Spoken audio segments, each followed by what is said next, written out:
نحمده ونصلي على رسوله الكريم اما بعد فاعوذ بالله من الشیطان الرجیم بسم اللہ الرحمن الرحیم۔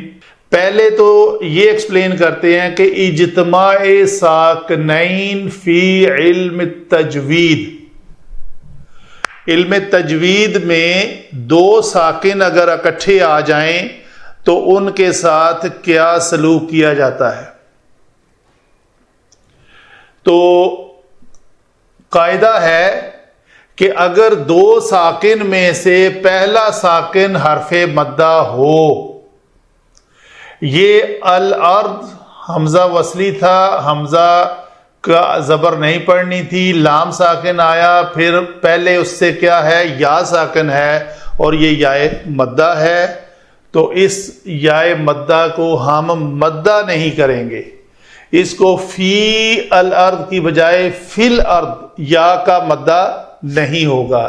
اسی طرح یہ الف مدہ ہے تو یہ قولا، ان دونوں نے کہا الحمد، تو اس کو ہم پڑھیں گے قول الحمد۔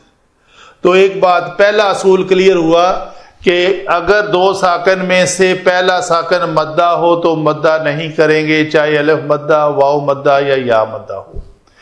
دوسرا قانون یہ ہے کہ اگر ہم یا کم کا میم آئے تو اس میم کو ضمہ دیا جائے گا، یہ دونوں شکلوں میں ہیں، اولئک هم المفلحون اور علیکم الصیام۔ ٹھیک ہے جی، یہ ہو گیا میم ساکن کا قاعدہ، نہیں میم ساکن نہیں، ہم یا کم کا میم۔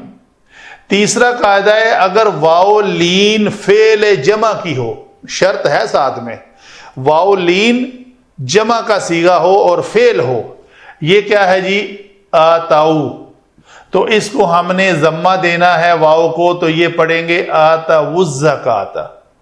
واو ساکن اور زکوٰۃ کا یہ زا پہلا ساکن یا حروف شمسی اور قمری کا چکر ہے یہاں پہ، جس طرح یہ لام ساکن ہے اسی طرح یہاں پہ بھی یہ الزکات۔ تو الزکات تو ہم پڑھتے ہیں نا شمسی کے قواعد کے مطابق، تو دو ساکن اکٹھے ہوئے۔ اگر پہلا ساکن من کا نون ہو تو اس کو زبر دی جاتی ہے، مدہ نہیں کرنا، میم کو پیش دینی ہے، واو لین کو بھی پیش دینی ہے، من کے نون کو زبر دینی ہے، یہ من الناس ہو گیا۔ تو یہ لفظ بھی ہمارا قاعدہ کلیئر ہوا۔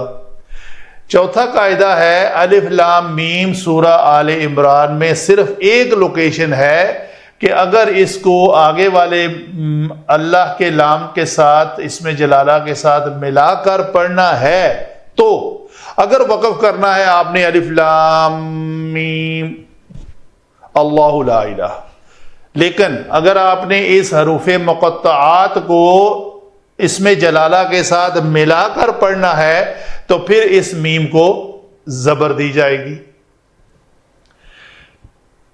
1 2 3 4 5 یہ قاعدے ہو گئے آپ کے علم تجوید میں۔ دو ساکن اگر آ جائیں تو کیا کرنا ہے، تو یہاں پہ ہمارا جو ساکن تھا وہ تھا من کا نون، یہاں پہ تھا ہم کا میم، سوری یہاں پہ ہم کا میم تھا، وہ کلیئر ہو گیا۔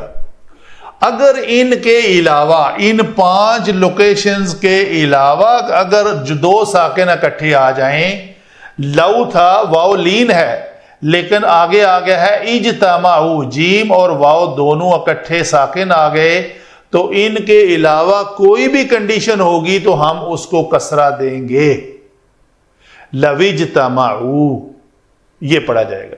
یہ سورۃ الحج کی آیت ہے۔ اچھا جی، یہ تو ایک چیز کلیئر ہوئی جو قاعدہ استعمال ہوا۔ ایک قاعدہ یہ بھی استعمال ہوا ہے قبلتی ہم التی، یہ ہم کیوں ہو گیا ہے؟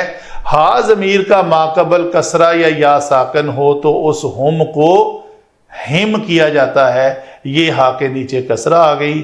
ہا ضمیر کو فی ہی پڑھا جاتا ہے، اگر من ہو تو من ہی ہوگا، صرف یا ساکن کی بات ہو رہی ہے، لکھا اور پڑھا جاتا ہے۔ تو یہ دونوں چیزیں میں نے آپ کے سامنے کلیئر کر دیں جن کا تعلق تھا علم تجوید. وما علینا الا البلاغ المبین.